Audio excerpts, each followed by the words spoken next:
আলোচনা সভায় আগত অভ্যাগত ছাত্র সমাজ, সুধীমণ্ডলী, শিক্ষক মণ্ডলী, কর্মকর্তা কর্মচারী মণ্ডলী, ইলেকট্রনিক্স এবং প্রিন্ট মিডিয়া, কলম যোদ্ধা সৈনিকবৃন্দ, ইতিমধ্যে মঞ্চকে আলোকিত করেছেন বাংলাদেশের কলম সৈনিক, জাগ্রত কলম যোদ্ধা, ভারতীয় আগ্রাসী শক্তির চোখের কাঁটা, বারবার রক্তাক্ত, বিশেষ করে কুষ্টিয়ার আদালত আজও যার রক্তের অমর সাক্ষী, মজলুম সাংবাদিক, কলামিস্ট এবং বিশিষ্ট দেশচিন্তক মাহমুদুর রহমান ইতিমধ্যে ইসলামী বিশ্ববিদ্যালয়ের আজকের আয়োজনকে সর্বব্যাপী আলোকোজ্জ্বল করেছেন।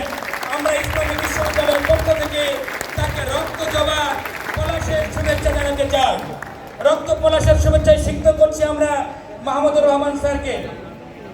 পরবর্তী অনুষ্ঠান পরিচালনা করছেন সঞ্চালকবৃন্দ।